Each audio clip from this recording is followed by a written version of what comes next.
This is kvci.blogspot.com, YouTube, Boston G.B.R. Keeping you informed because that's what I do. This morning as I was getting a cup of coffee, I noticed the Valdosta Daily Times front page. Going nuclear. Georgia Power discusses nuclear solar energy costs. Family believes in paying and playing it forward. But yet, when I look back, or to the bottom rather, to the end of the Valdosta Daily Times, I notice that there is an article in our newspaper with the Reverend Dr. Martin Luther King Jr. talking about the memorial dedication in Washington, D.C. Now, let's discuss that. If there had been a consciousness at the Valdosta Daily Times or any newspaper across the nation, I believe, in my most humble opinion, that King would not have been at the bottom. Now, I'm not criticizing anybody. That's my opinion, and everybody have one. But when I go to USA Today and other newspapers, I see a different story. Dr. King, the great civil rights leader that was murdered in the streets of Memphis. He was not a lawbreaker. He abided by the law. Yet he died in a country, the land of the free and the home of the so-called brave. Now don't hate me for telling you the truth, for Jesus said, and ye shall know the truth, and that the truth shall set and make you free. Now, as we were sitting down to Gold Plate Restaurant, we met an individual. He didn't come to boast about he marched with King and that he was a direct descendant of King or nothing like that. But he said that he had something to say about Martin Luther King Jr., the Nobel Peace Prize winner. Now, somebody may ask, why did you talk about King not being in the lead position on your local newspaper or in your local newspaper? That's a valid question. Keep it to yourself. I don't care to hear it right now. All right. We have two individuals here. Of course, everybody know Doc Robinson. But what's your name, my beautiful brother? David Shanks. David Shanks. Now, and of course we know John Robinson. Also, he has Doc Ghetto Child and DocGhettoChild.blogspot.com. Now, Mr. Shanks. Yes, sir. What do you know about Dr. King's short form in terms of when he was in Memphis? When Dr. King came to Memphis, there was a strike on among the city workers working for the city garbage department. And they were striking because of job situation. And they were being mistreated. And Dr. King came there to assist them, to see if he could give any credence to what they were doing and how the city was accepting and working with them in overcoming these problems. And they wasn't making much progress happening. So they set up a boycott there. They were marching and taking pictures and so forth. Well, now I was a person who liked to take pictures. I got pictures of Dr. King. Yes, sir. I got some pictures that was a lot of money, I imagine, today. Yes, sir. And but Dr. King and those who were marching with him was coming down Main Street in Memphis. And some thugs came in and began to bust out windows in the big stores and what have you, throwing bricks and all of that kind of thing. The police came in and they interrupted the march. Mm-hmm. And Dr. King and those had to get out of the way. So Dr. King ran down an alley and tried to get away from them and get back to the church where they were coming from.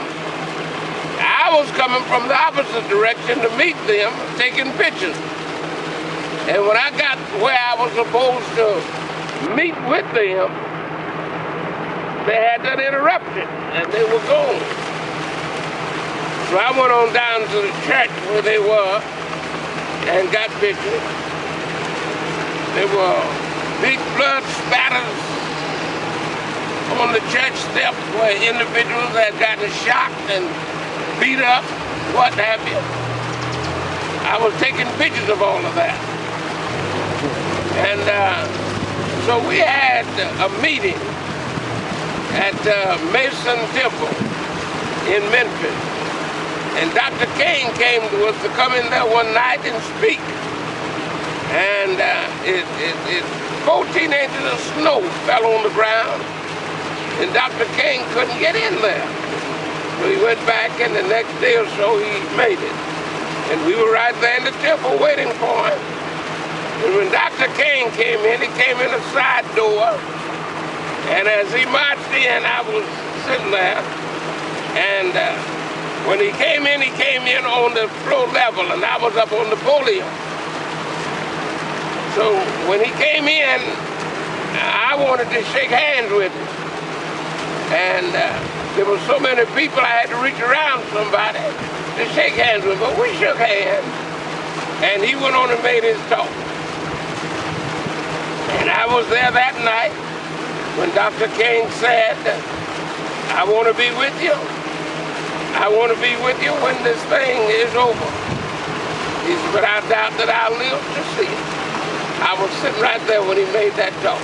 Okay. And when he made the talk about I've been to the mountaintop and I have seen the promised land. I was sitting right there when he made that talk. Okay, now let me ask you a question. How old are you? I'm 86 years old. Okay, you 86. Excuse me. Now, if you were the editor of today's newspaper, where do you think you would have put this at? And how you think you would have reported? I just want to know, how old are you think? I'm 86 years old. Okay, you was 86 and you had some level of knowledge about Dr. King. Yes. You know the importance of this man. Yes. Where would you have put in this picture? I mean, everybody got their own opinion. Well, I see that picture's on the bottom of the page. At least I would have put it at the top.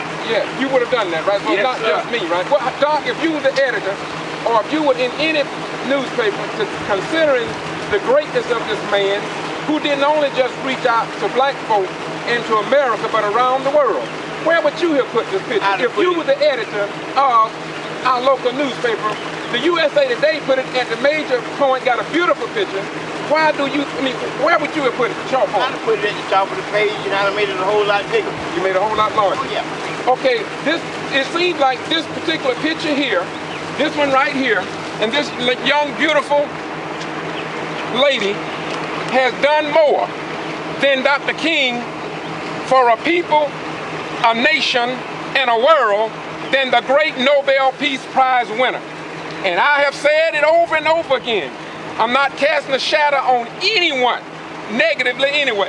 What I'm giving you is the naked truth. And the truth of the matter is, don't put venom in the statement. We are living in a community where there continues to be an asserted effort to keep people ignorant, to show disrespect, in my most humble opinion. And to tell you the truth, I'm really getting a little tired of it. In fact, I'm getting sick and tired of it. And it's like Negroes in the churches, imams in Islam, rabbis in Christendom, etc., is being real quiet about. But I'm here to say to you, with every ounce of breath in me, that change is going to come to Valdosta. It may be very expensive, but change will come. And I will say this before we hear from Doc Robinson. I believe the lack of news coverage and the distribution of what goes on in the black African American community, the poor white community, and the Latino community is why this community is in such an ill state as it is today. I'm gonna close on that note. This is not hate.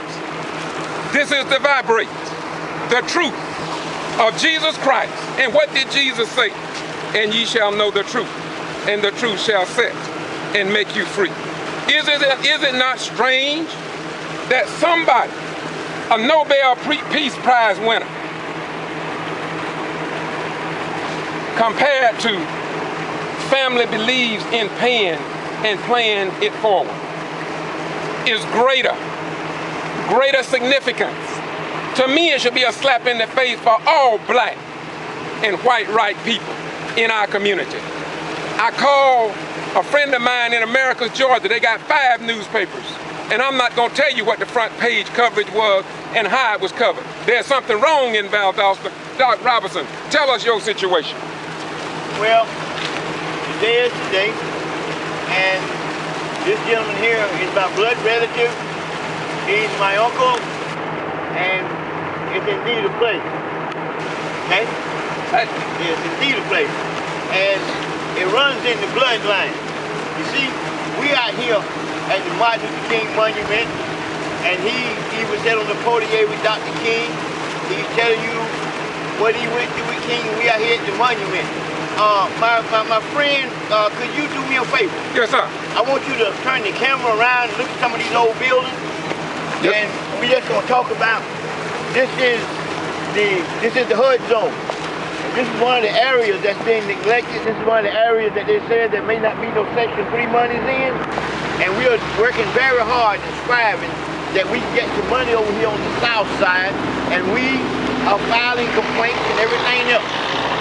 And we are filing complaints and everything that we possibly can file, because we want some changes right here on the Martin Luther King corridor. And we're gonna get some real true answers. We're gonna get some real answers, because we can no longer tolerate the neglect of our community. We are tired. This been under construction now for several months. And I commend those who are putting some effort in and trying. Now, Brother Ryan, let's take a walk to the street out here, brother, since you done talked about it. Come on now.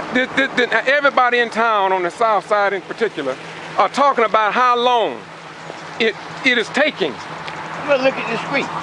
I mean, just being honest about it. It's just like King picture in the paper today, and nobody holler say anything. Now look how high this is. Now this does not help your vehicle front end, but yet and still, when you go to city council, they'll tell you that you are intimidating somebody.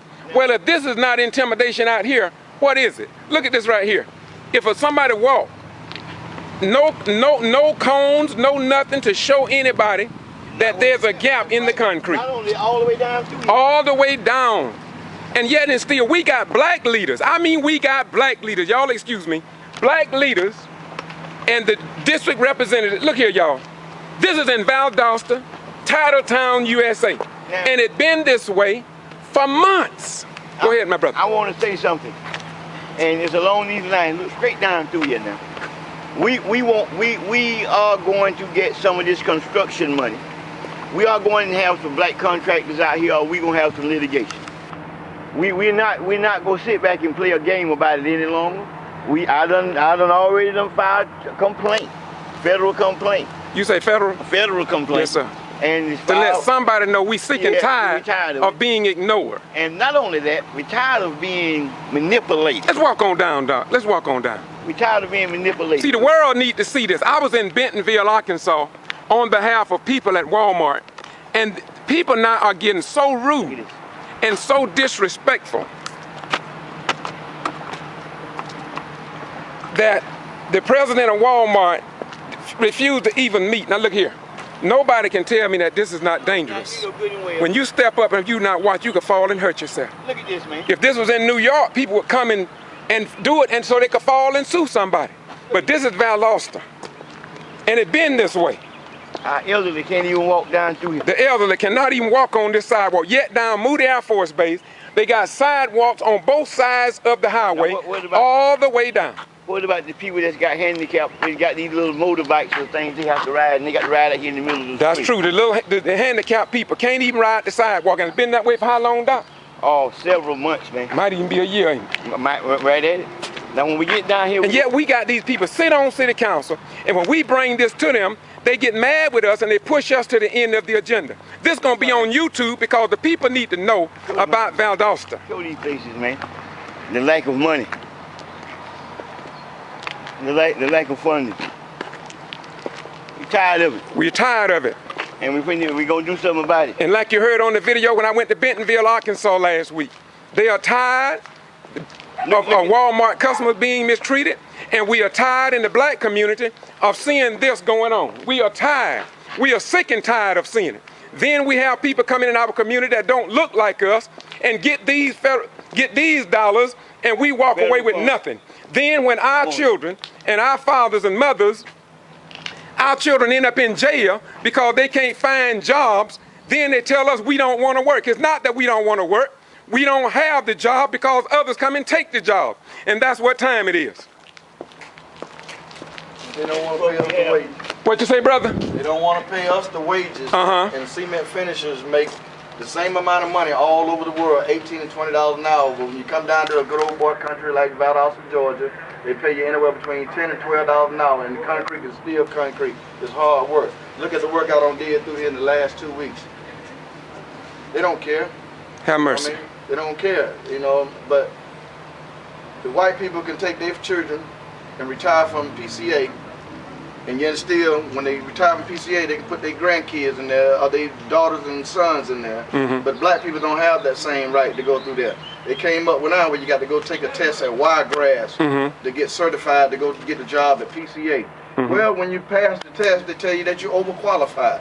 How can you be overqualified for a job and you don't know anything about the job? You still got to have on-the-job training. This is all myth, but they want to say everything about Barack Obama's not doing it. The Republican playing games with the Democrat. It's not that.